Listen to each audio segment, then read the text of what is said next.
Story time with the goddess of love, Eros and Psyche. The myth of Eros and Psyche is probably one of the best love stories in classical mythology, while I find it tragic and dull.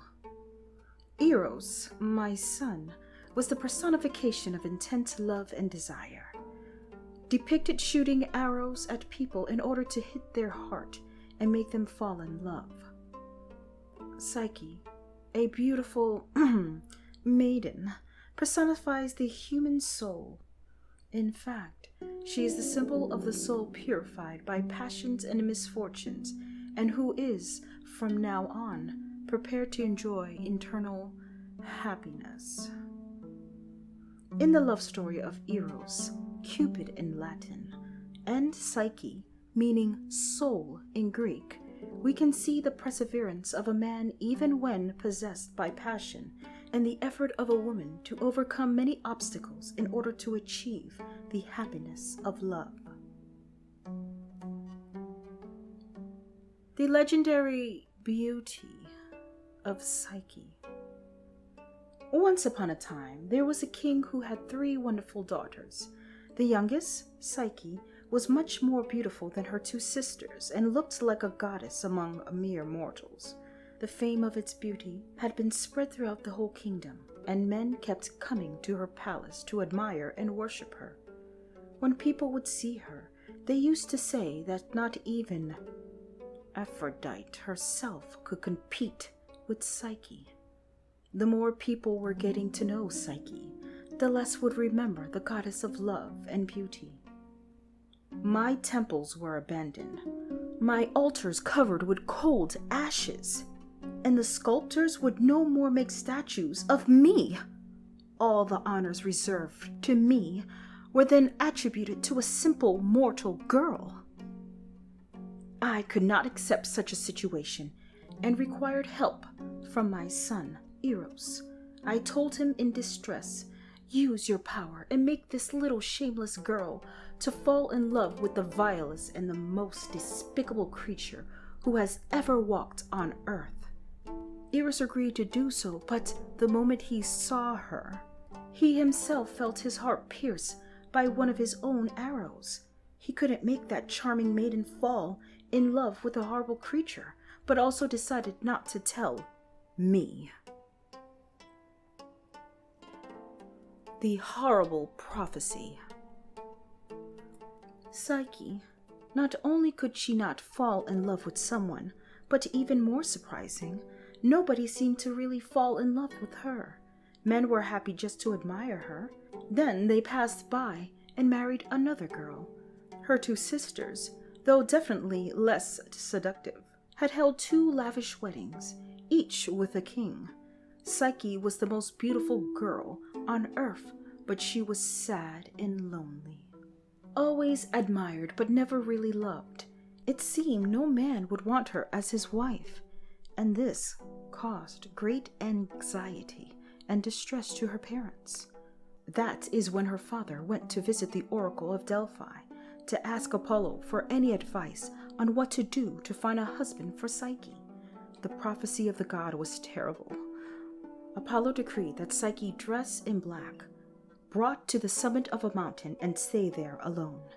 The husband that was assigned to her, a winged serpent, terrible and more powerful than the gods themselves, would come up and take her for his wife.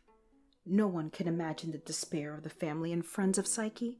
She was prepared for the hill as if she were to face her death, and with more cries than if they were to drive her to the tomb, they led the young lady to the hill. Desperately, they all departed, leaving Psyche to her fate, radiant and helpless, and they locked themselves in the palace to mourn her for the rest of their days. The beginning of a fairy tale. On the hill and in the dark, Psyche remained seated and waited, while she was shaking and crying in the quiet night. A slight breeze reached her. It was the fresh wind of Zephyr, the mildest of winds. She felt that she was being raised. She was being taken into the air, over the rocky hill to a soft meadow full of flowers. He did his best to make her forget her pain and put her to sleep. She then woke up by the sound of a clear stream, and when she opened her eyes, she faced an imposing and magnificent castle. It seemed destined to a god, with gold columns, silver walls, and floors of inlaid precious stones. Absolute silence ruled. It seemed uninhabited, and Psyche approached cautiously to admire its splendors. She remained suspicious at the threshold, where she heard a noise but could not see anyone. However, she could clearly hear the words, "The house is for you. Come in and do not be afraid. Take a bath, and we would immediately honor you with a great dinner." Never had she taken such a refreshing bath nor tasted delicious dishes. While eating, she heard a soft music around her, like a harp accompanying a numerous choir. She heard it, but she could not see it. The whole day she was alone, only accompanied by the voices. But somehow she knew her husband would come at night. And so it was. When she felt he was close to her and heard his voice whispering sweetly in her ear, her fears disappeared. Without even seeing him, she was certain that he was not a monster, but the loving husband she had always been wishing for. The doubt in her heart. The following days passed in full joy, and Psyche could not remember any happier time of her life. However, day after day, she was feeling sadness that she could not see her husband. Moreover, she was left alone all day, and boredom filled her heart. Suddenly, she started missing her family. They must have been mourning for her, and she was alive and happy. This was not fair, and she didn't want her family to suffer. That night, she asked her mysterious husband to grant her a favor. She wanted her 2 sisters to come up at the palace and make sure that she was fine.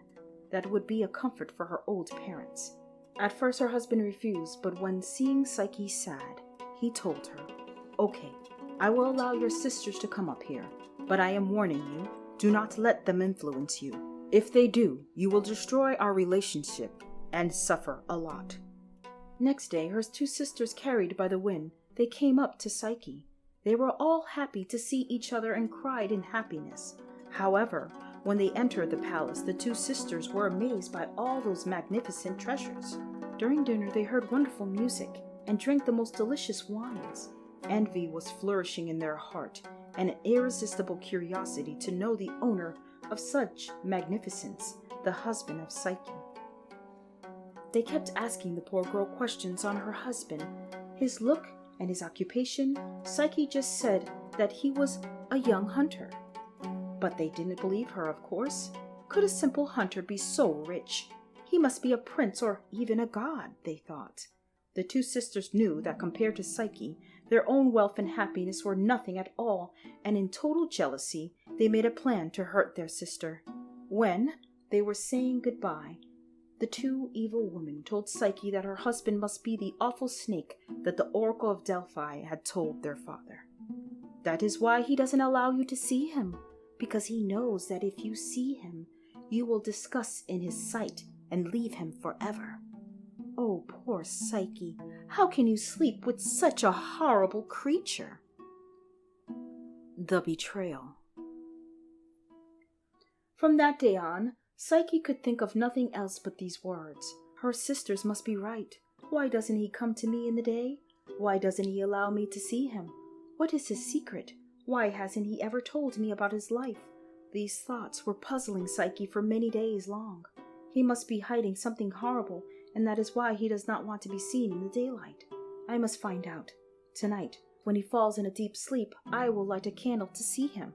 If he is a snake, I will kill him. Otherwise, I will turn the candle off and sleep happily. She had taken her decision, forgetting all about her husband's warning. Indeed, that night, when her husband fell asleep peacefully, she took courage and lit the candle. Walking on her toes, she approached the bed and felt a deep relief. The light did not show a monster, but the most beautiful of men. Ashamed by her madness and her little confidence, Psyche fell down on her knees and thanked the gods for this happiness. But while she was leaning on him, a drop of oil fell from the candle on the back of that handsome young man. He woke in pain and saw the light. He looked at her eyes, facing Psyche's distrust. He left their bedroom without uttering a single word. Psyche immediately ran after her husband. It was dark, and she could not see him, but could hear his heartbroken voice. "Love cannot live without trust." Those were his last words before flying to the dark sky. The god of love, she thought. He was my husband, and I did not trust him. She cried and cried for days, and then she decided to do anything to gain him back. She would look everywhere for him, and she would prove her love. 3 dangerous tasks to prove her love. Without knowing what else to do, she went to my temple and prayed to moi.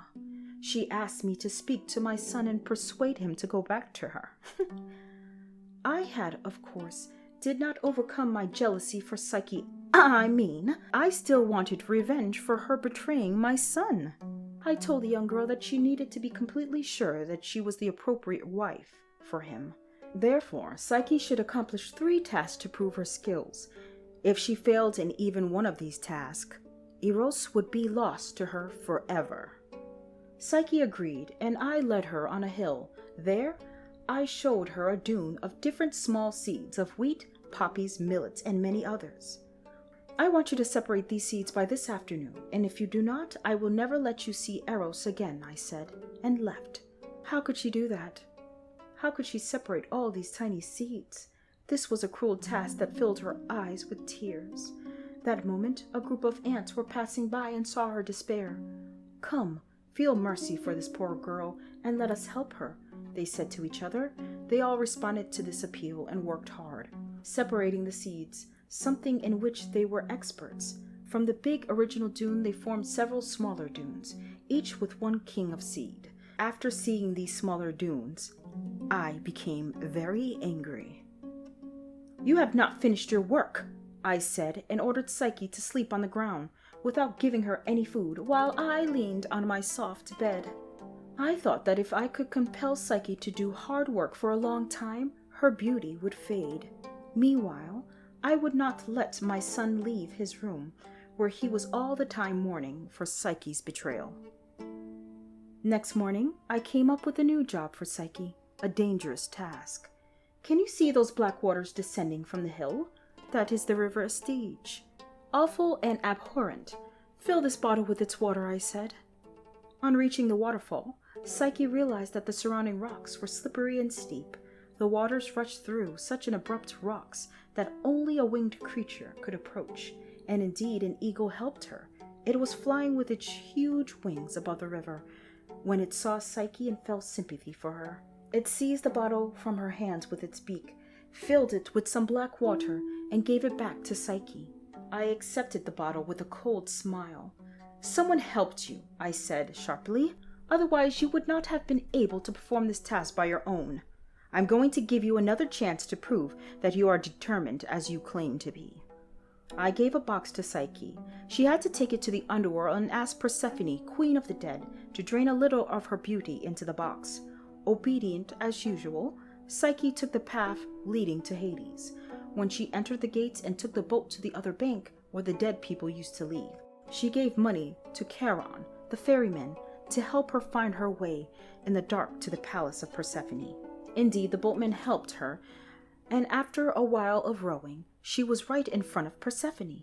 When she asked her to drop a drain of her beauty into the box, Persephone was glad to serve me. Psyche took the box and returned cheerfully to the earth. When she gave me the box, I became extremely angry. I yelled at the girl that I would never let her go and she would always be my servant. All is well that ends well. At this crucial moment, the gods, who were watching this wrongdoing all this time, decided to take up action. In other words, stick their noses into my business. They sent Hermes, the messenger god, to narrate to Eros all the misfortunes that his wife was going through. Eros was touched, and this healed the wound of betrayal. He left his room and found Psyche exhausted in my garden. From that moment on, Eros and Psyche lived happily together in their lovely palace, which was always full of roses and other flowers. Psyche persuaded Eros to forgive me for the suffering I caused her. As a wedding gift, Zeus made Psyche immortal and allowed her to taste ambrosia, the drink of the gods. For the ending that actually mattered. Even I became happy because now that Psyche was living in the sky with her husband, men on earth had forgotten all about her and were again worshipping the true goddess of beauty, me.